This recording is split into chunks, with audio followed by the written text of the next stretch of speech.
Assalamualaikum warahmatullahi wabarakatuh. Salam sejahtera. Perkenalkan, nama saya Indra Saputra. Saya mahasiswa dari Universitas Pancasila Bekasi.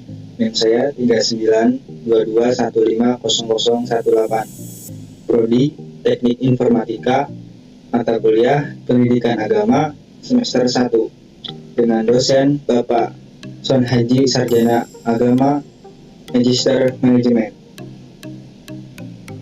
Baik, di sini saya akan menjelaskan materi tentang ma'rifatul insan dan etika, moral, dan akhlak.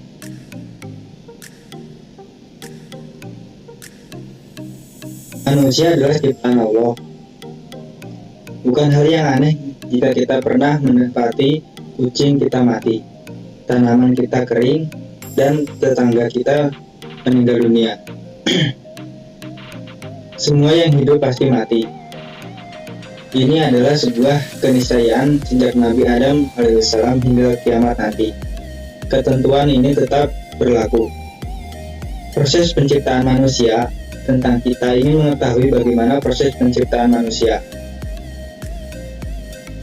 Dalam Al-Quran, Allah SWT menjelaskan kronologis kejadian penciptaan manusia mulai dari bahan baku penciptaannya, proses perkembangannya, dan pertumbuhannya dalam rahim ibu, hingga ia kemudian dimatikan dan dibangkitkan kembali dari kematian itu. Kronologis penciptaan manusia itu ketika dikomparasikan dengan ilmu pengetahuan modern dengan analisis ilmiah saat ini, sedikit pun tidak ditemukan pertentangan. Perhatikan ayat Al-Quran di bawah ini. Hai manusia, jika kamu dalam keraguan tentang kebangkitan dari kubur, maka ketahuilah sesungguhnya kami telah menjadikan kamu dari tanah, kemudian dari setetes mani, kemudian dari segumpal darah, kemudian dari segumpal daging yang sempurna. Kejadian dan yang tidak sempurna, agar kami jelaskan kepada kamu dan kami tetapkan dalam rahim apa yang kami kehendaki sampai waktu yang telah ditentukan. Kemudian kami keluarkan kamu sebagai bayi. Kemudian atau dengan berangsur-angsur kamu sampai kepada kedewasaan. Dan di antara kamu ada yang diwafatkan dan ada pula yang dipanjangkan umurnya sampai pikun, supaya dia tidak mengetahui lagi sesuatu pun yang dulu diketahuinya. Dan kamu lihat bumi ini kering. Kemudian apabila telah kami turunkan air di atasnya, hidup dan sumberlah bumi itu dan menumbuhkan berbagai macam tumbuhan yang indah. Surat Al-Hajj ayat 5. Masih ada lagi ayat yang berbicara tentang proses perciptaan manusia. Ini khususnya berkaitan dengan janin di dalam rahim yang mengalami 3 kegelapan. Ketika kita perhatikan ayat di samping. Dia menjadikan kamu dalam perut ibumu, kejadian demi kejadian dalam 3 kegelapan yang berbuat demikian itu adalah Allah. Surat Az-Zumar ayat 6.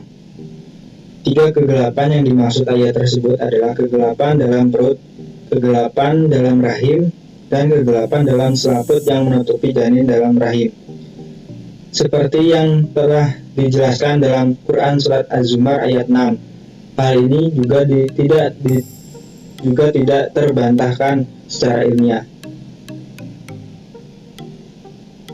Proses kejadian manusia dalam kandungan yaitu Allah SWT menjadikan saripati tanah yang terdapat dalam tubuh manusia sebagai nutfah atau air yang berisi spermatozoa yang kemudian ditumbuhkan ke dalam kharor atau rahim. Allah SWT menjadikan nutfah sebagai alaqah yang berbentuk gumpalan darah menyerupai buah recis atau lintah. Dari alaqah, Allah SWT menjadikan sebagai mudghah, yaitu segumpal daging yang menyerupai daging hancur yang telah dikunyah. Dari mudghah, Allah SWT menjadikan sebagai izam, yaitu tulang atau rangka. Kemudian tulang atau rangka itu dibalut oleh daging. Setelah itu Allah Subhanahu wa taala menjadikan sebagai makhluk dalam bentuk lain, yaitu dalam bentuk manusia yang telah berkepala, berbadan, bertangan, dan berkaki. Unsur manusia hidup dari rangkaian unsur-unsur tertentu yang menyusun struktur kepribadiannya. Allah menciptakan manusia melalui dua tahap. Allah pertama kali menciptakan jasadnya, kemudian meniupkan ruh ke dalam jasadnya itu.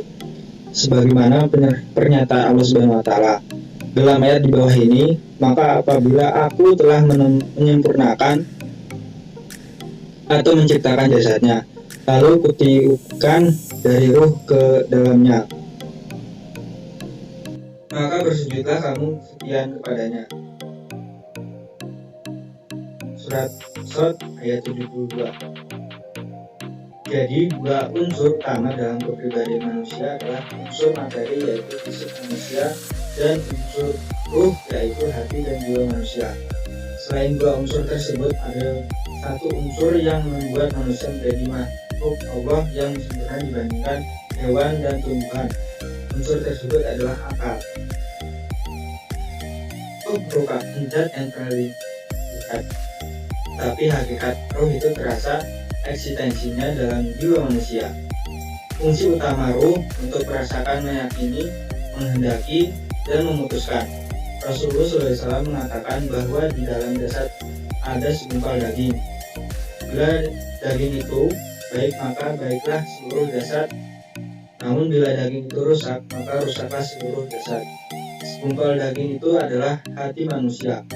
Dalam hal ini konteks pembahasan hati bukanlah hati secara fisik, walaupun Pepper juga sangat menentukan kesehatan tubuh. Akal adalah unsur dalam diri manusia yang berfungsi untuk menampung dan memahami informasi yang disimpan dalam otak, kemudian diproses dalam hati. Karena itulah Al-Quran sering menyatakan bahwa kerja akal itu dalam hati. Sebab memang tidak ada jeda waktu dari proses-proses itu. Selanjutnya hasil keputusan hati itu akan menjadi tekad. Dari tekad akan turun ke wilayah fisik menjadi sikap dan tindakan. Fisik atau jasad memiliki tugas utama, yaitu mengekspresikan kehendak dalam bentuk sikap dan tindakan yang diarahkan oleh akal dan keputusan jiwa.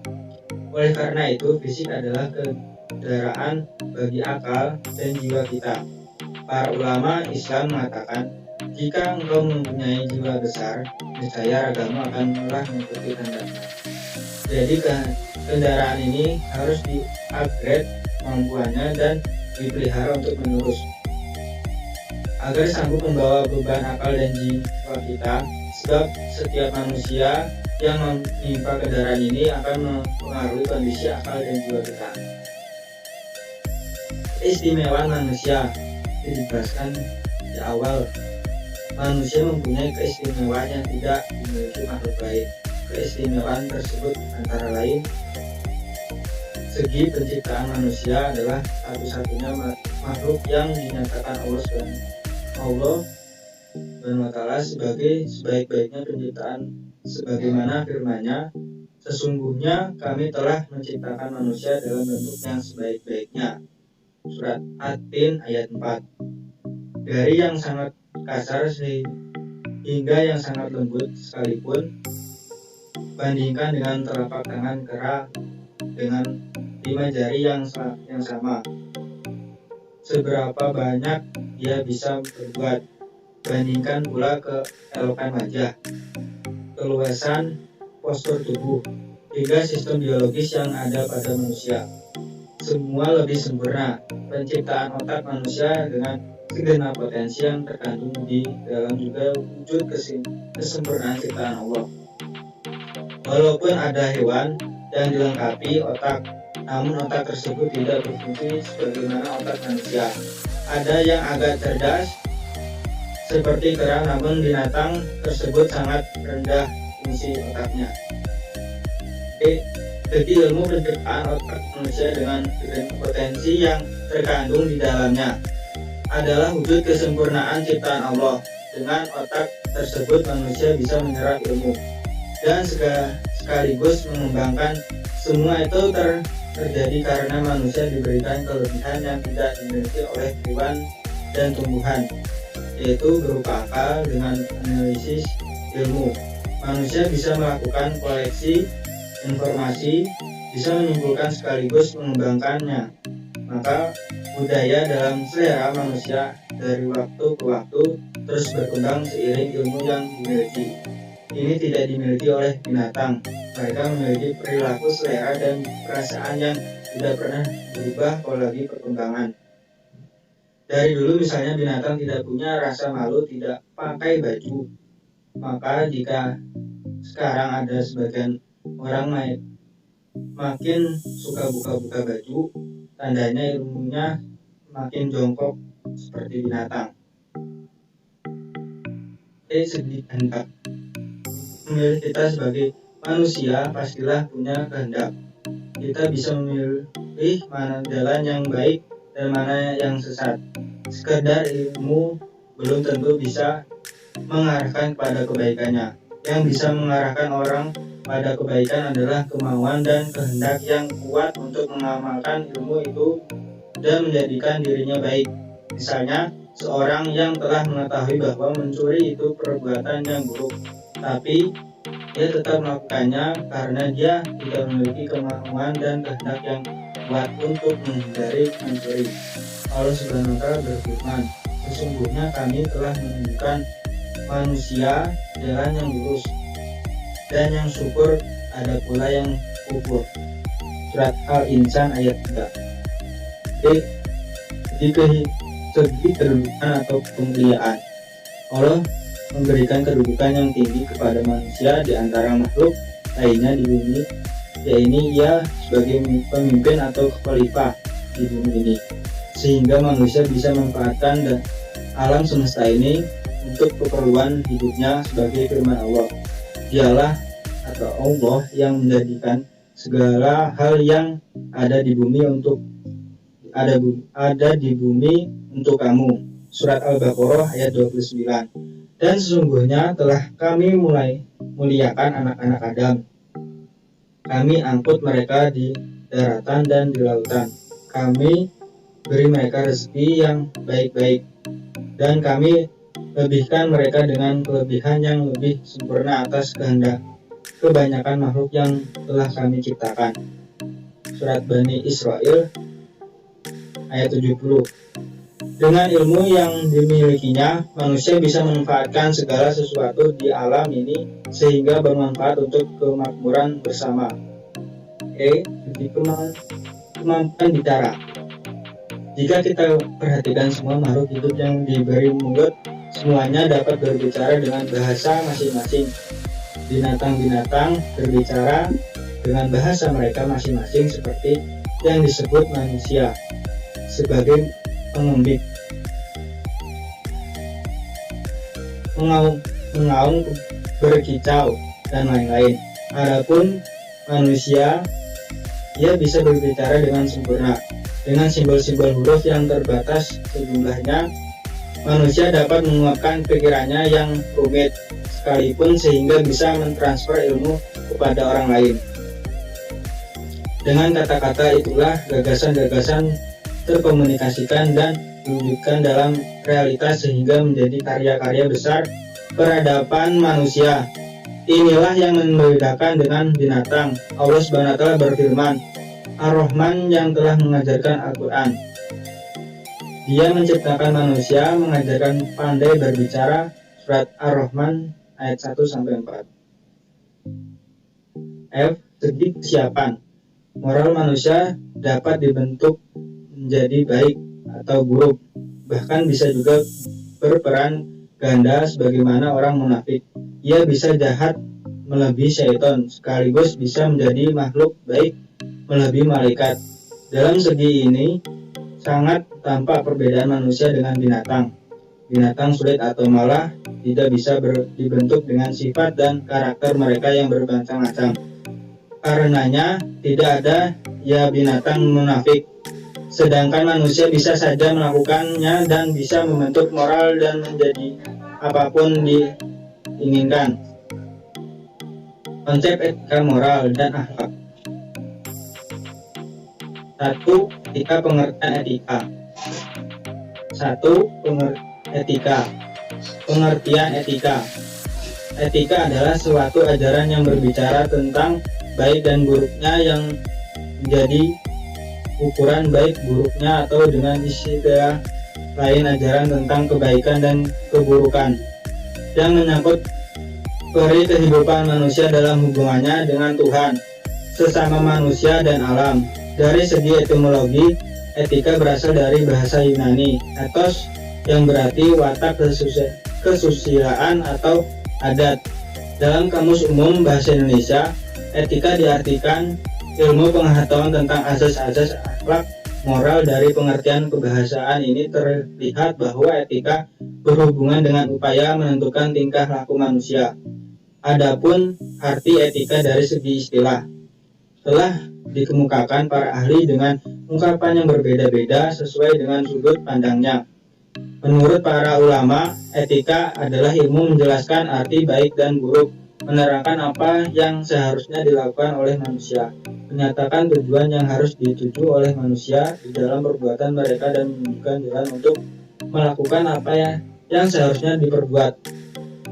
Sebagai cabang pemikiran filsafat, etika bisa dibedakan menjadi dua, objektivisme dan subjektivisme. Objektivisme berpandangan bahwa nilai kebaikan suatu tindakan bersifat objektif, terletak pada substansi tindakan itu sendiri. Paham ini melahirkan apa yang disebut paham rasionalisme dalam etika. Suatu tindakan disebut baik, kata paham ini, bukan karena kita senang melakukannya atau karena sejalan dengan kehendak masyarakat, melainkan semata keputusan realisme universal yang mendesak kita untuk berbuat begitu. 2. Subjektivisme berpandangan bahwa suatu tindakan disebut baik manakala sejalan dengan kehendak atau pertimbangan subjek tertentu. Subjek di sini bisa saja berupa subjektisme kolektif, yaitu masyarakat, atau bisa saja subjek Tuhan. Macam-macam etika. Etika deskriptif. Etika yang berbicara mengenai suatu fakta, yaitu tentang nilai dan pola perilaku manusia terkait dengan situs dan realitas yang membudaya dalam kehidupan masyarakat. Etika normatif.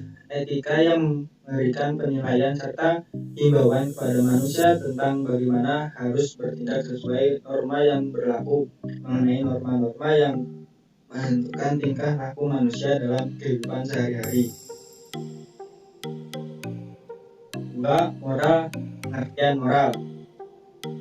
Adapun arti moral dari segi bahasa berasal dari bahasa Latin mores, yaitu jamak dari kata maus yang berarti adat kebiasaan.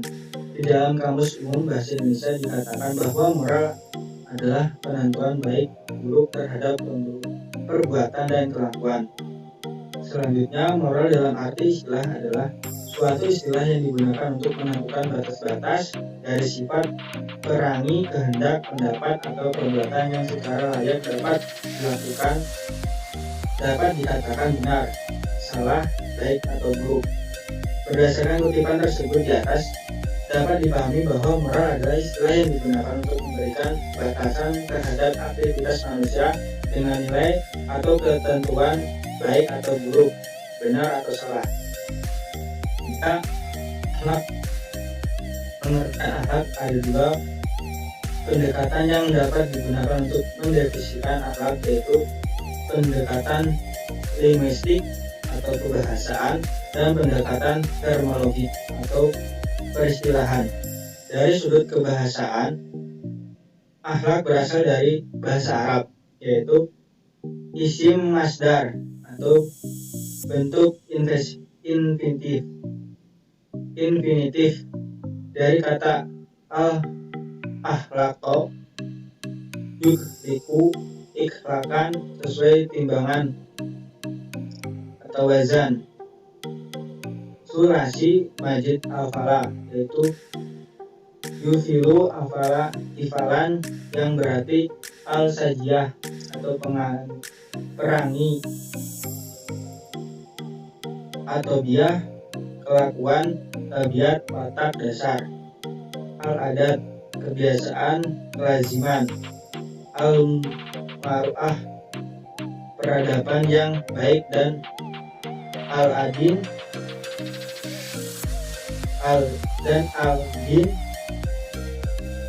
agama.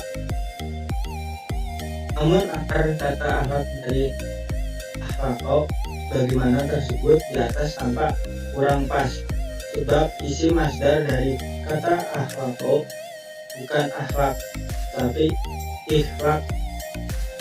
Berkenaan dengan ini, maka timbul pendapat yang mengatakan bahwa secara linguistik akhlak merupakan isim jamid atau isim dhuir mustaq, yaitu isim yang tidak memiliki akar kata, melainkan kata tersebut memang sudah demikian adanya. Untuk menjelaskan pengertian akhlak dari segi istilah, kita dapat merujuk kepada berbagai pendapat para pakar di bidang ini. Ibnu Miskawayh 420 Hijriah atau 1030 Masehi, yang selanjutnya dikenal sebagai pakar bidang akhlak terkemuka dan terdahulu, misalnya secara singkat mengatakan bahwa akhlak adalah sifat yang pertama dalam jiwa yang mendorongnya untuk melakukan perbuatan tanpa memerlukan pemikiran dalam pertimbangan. Menurut Ibnu Arabi, dalam diri manusia ada 3 nafsu. Nafsu syahwaniyah ialah nafsu yang ada pada manusia dan binatang. Nafsu ghadabiyah, nafsu ini juga ada pada manusia dan binatang. Nafsu natikah ialah nafsu yang membedakan manusia dan hewan. Di dalam Al-Quran banyak ditemukan kriteria yang beriman dan memiliki akhlak mulia, istiqomah atau konsekuen dalam pendirian. Quran surat Al-A'raf ayat 13. Suka berbuat kebaikan. Quran surat Al-Baqarah ayat 112. Memenuhi amanah dan berbuat adil. Quran An-Nisa ayat 58. Kreatif dan tawakal. Quran surat Al-Imran 160. Disiplin waktu dan produktif. Quran surat Al-Asr ayat 1-4. Melakukan sesuatu secara profesional dan harmonis. Quran Al-A'raf ayat 31. Selesai. Dan dari saya, mungkin itu saja yang bisa saya sampaikan. Mohon maaf atas kesalahan atau tutur kata yang tidak berkenan. Saya tutup dengan wassalamualaikum warahmatullahi wabarakatuh.